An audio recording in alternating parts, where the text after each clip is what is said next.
Hi friends, welcome to my channel. ఈ రోజు మేము చెన్నై వెళ్ళాం. మీకు కూడా చూపిద్దాం అనుకుంటున్నాం. చూద్దాం రండి. బడ్జెట్ లో చెన్నైని ఎలా చూడాలో చూద్దాం రండి. చెన్నైకి ఇరు రాష్ట్రాల నుంచి ట్రైన్స్ అవైలబుల్ గా ఉన్నాయి. మేము హైదరాబాద్ నుంచి చెన్నైకి చార్మినార్ ఎక్స్ప్రెస్ లో చెన్నై ఎగ్మోర్కి వెళ్ళాం. మేము చూసిన ప్లేసెస్ ను మీకు కూడా చూపిద్దాం అనుకుంటున్నాను. అవి పార్థసారథి దేవాలయం, Kapileshwara Mandir, church, museum, Marina beach.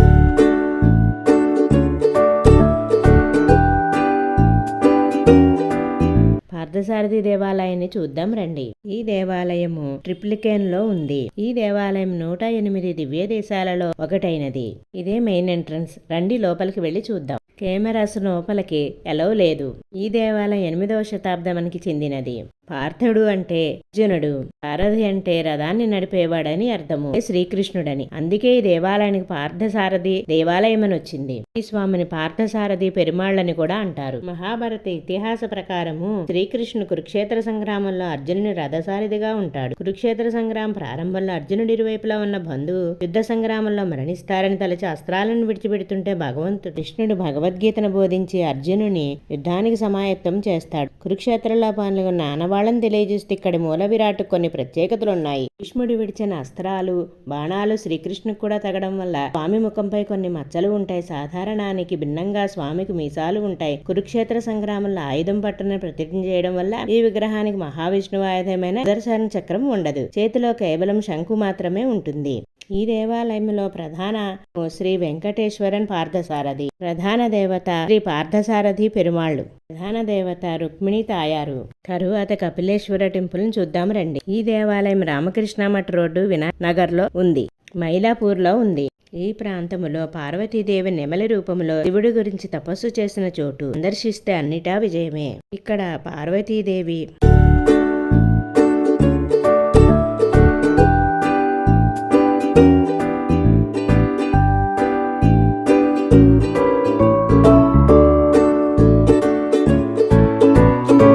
బ్రహ్మ సుబ్రహ్మణ్య స్వామితో పాటు 4 వేదాలతో ముడిపడిన ఎన్నో కథనాలున్నాయి.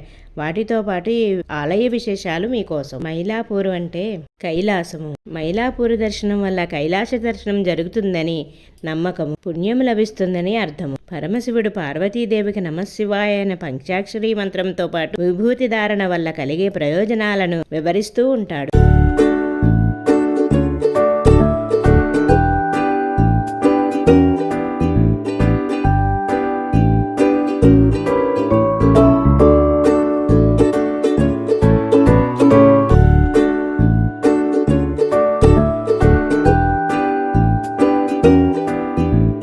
ఇంకా చర్చిని చూద్దాం రండి. సెయింట్ థోమ్ చర్చి ఇది.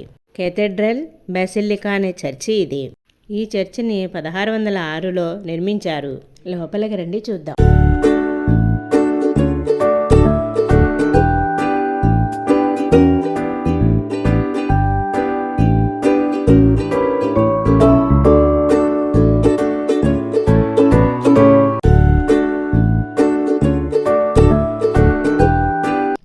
కూడా చాలా పెద్ద ప్లేస్ లో ఉంది చూడండి.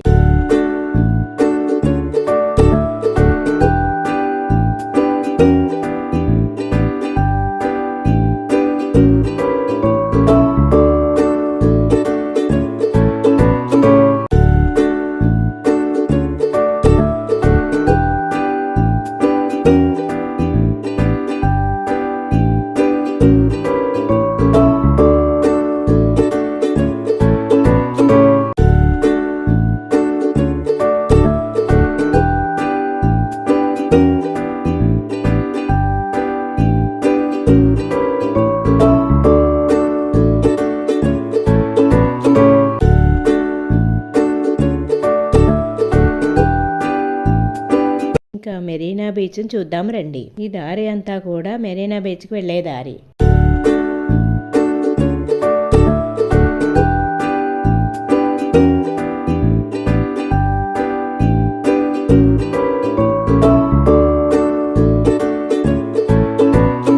చుట్టూ చూడండి, ఎంతో బాగుంది.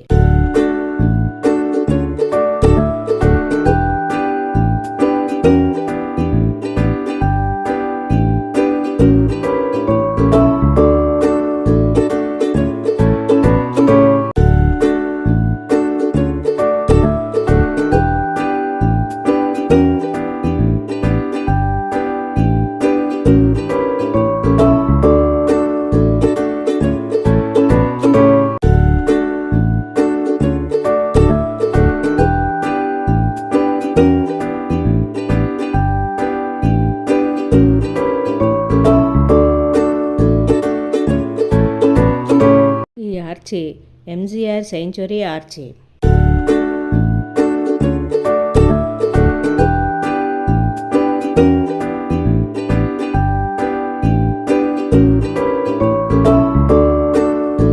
రండి బీచ్లోకి వెళదాం.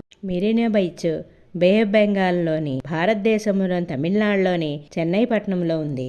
ఇది సహజమైన బీచ్. ఈ బీచ్ 6 కిలోమీటర్ల దూరంలో ఉంటుంది. ఈ బీచ్ దేశంలోనే పొడవైన బీచ్గా పేరుగాంచింది. మెరీనా బీచ్ ప్రధానంగా ఇసుకతో కూడుకుని ఉన్నది. ఈ బీచ్లో స్నానం చేయడము, ఈత కొట్టడము చట్టబద్ధంగా నిషేధించబడింది. ఈ బీచ్ దేశంలోని అత్యంత రద్దీగా ఉండే బీచ్లలో ఒకటి.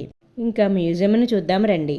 ఈ మ్యూజియంని 1851 సంవత్సరంలో చెన్నైలోని ఎగ్మోర్ ప్రాంతంలో గవర్నమెంట్ స్థాపించింది. భారతదేశంలోని చారిత్రక పురాతన మ్యూజియాల్లో రెండవది ఈ మద్రాసు మ్యూజియం. భారతదేశంలోని చారిత్రక మ్యూజియాల్లో మొదటిది కోల్కతాలో ఉంది. దీనిని 1814 సంవత్సరంలో స్థాపించారు. దక్షిణాసియాలోని అతిపెద్ద మ్యూజియాల్లో ఒకటిగా ఈ చిన్నపట్నం మ్యూజియం ప్రసిద్ధి చెందింది. ముఖ్యంగా ఇందులో ప్రాధాన్యత కలిగిన పురావస్తు నాణేల సేకరణ ఉంటాయి.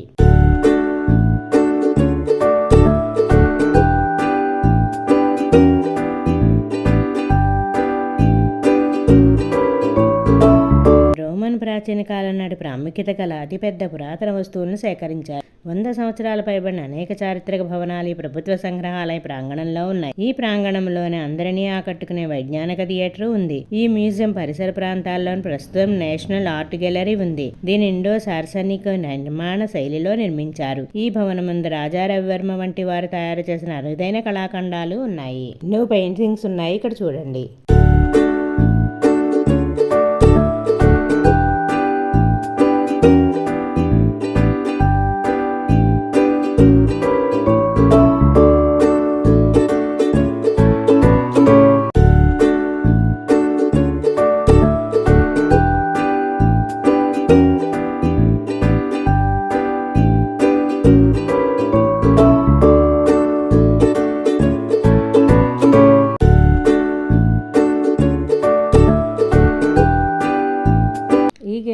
పప్పెట్స్ ఉన్నాయి చూడండి.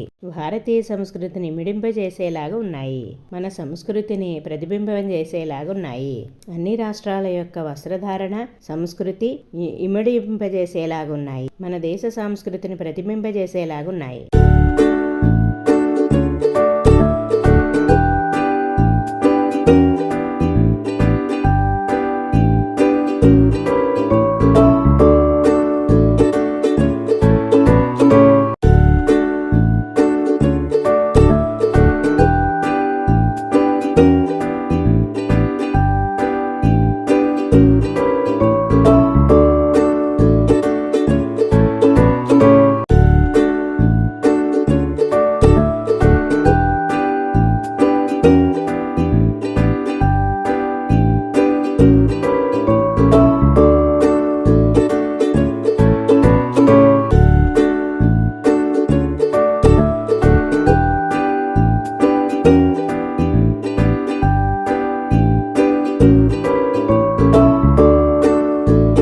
ఇంకా ఇక్కడ శిల్పకళని ఉంచారు చూడండి. ఇక్కడ వివిధ దేవతామూర్తుల విగ్రహాలని చెక్కారు.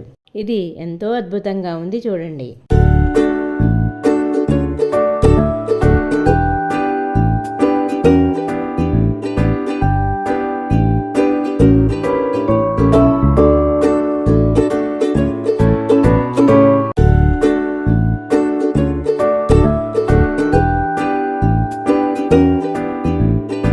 ఇక్కడ ఎన్నో విగ్రహాలు ఉన్నాయి. అందులో విష్ణుమూర్తి, నటరాజన్ విగ్రహాలు ప్రధానమైనవి. చూడండి ఎంతో బాగున్నాయి.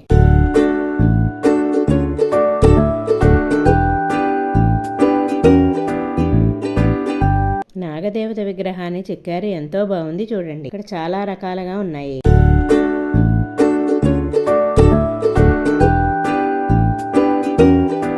శివపార్వతుల విగ్రహాలను కూడా చూడండి.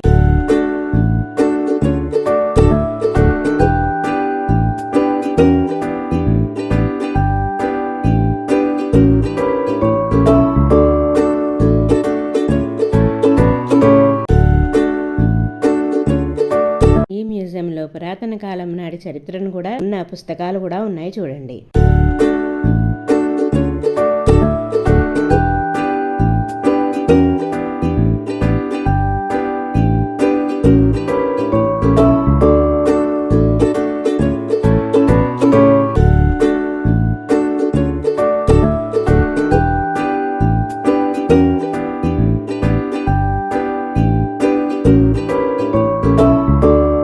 బయట వైపు కూడా ఎన్నో విగ్రహాలు ఉన్నాయి. వినాయకుడు, నందీశ్వరుడు విగ్రహాలు కూడా ఉన్నాయి చూడండి.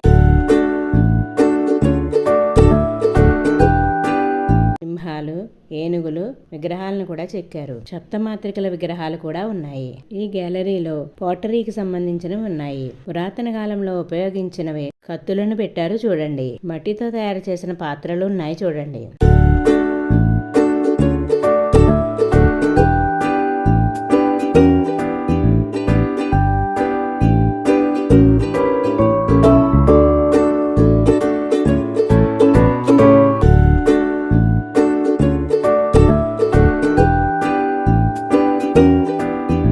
ఐరన్ ఆర్టికల్స్ ఉన్నాయి చూడండి. ఇవే కాక స్టోన్ ఐడియల్స్ కూడా ఉన్నాయి.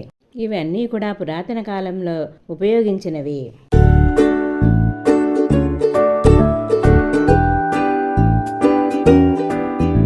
యాంటిక్ ఆఫ్ తమిళనాడు ఐటమ్స్ కూడా ఉన్నాయి చూడండి.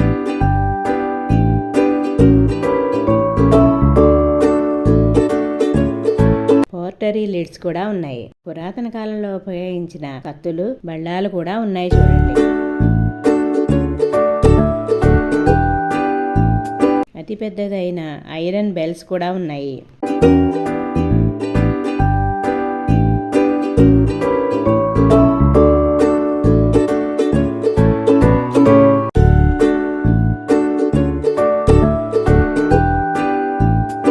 ఆనాటి కాలాల్లో ఉపయోగించిన రిక్షా కూడా ఉంది చూడండి.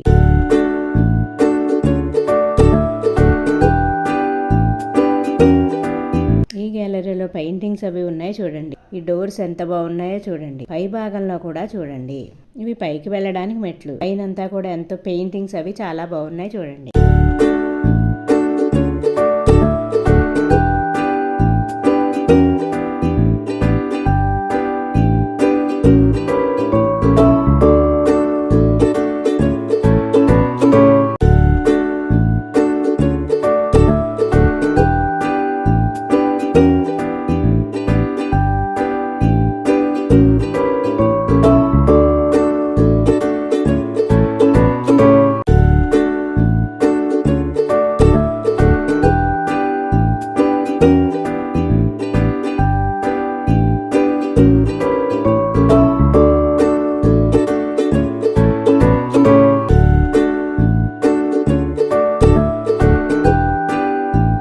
ఇంకా ఏనుగులు, అంబారి తయారు చేసి పెట్టారు. కేరళ సంస్కృతి అయిన కథకళి విగ్రహాలను కూడా పెట్టారు ఇక్కడ.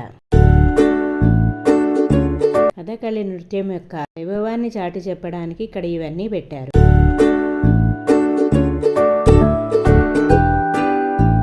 ఇక్కడ ఒక రథాన్ని ఉంచారు చూడండి, ఎంతో బాగుంది.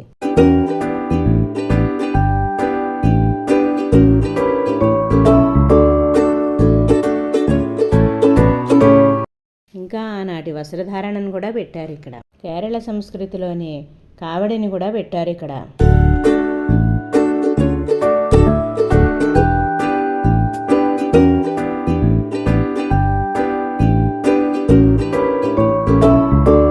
తేరు కొట్టును కూడా ఉంచారు. మిస్లేని స్ట్రింగ్ పప్పెట్స్ కూడా ఉన్నాయి చూడండి.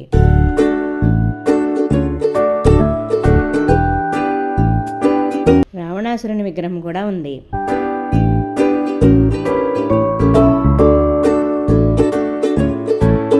వివిధ రకాలైన వాహనాలు ఉన్నాయి ఇక్కడ.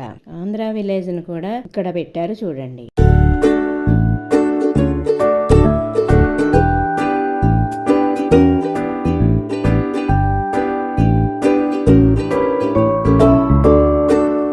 ఇంకా వివిధ దేవతామూర్తుల విగ్రహాలు, గణపతి, నాగదేవతల విగ్రహాలను కూడా ఉంచారు ఇక్కడ.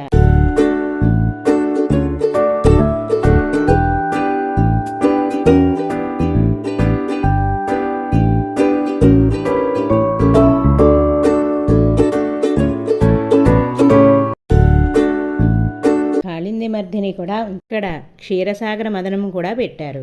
మీరందరూ కూడా చెన్నై వచ్చి చూడండి. ఈ వీడియో నచ్చినట్లయితే like, share and subscribe my channel.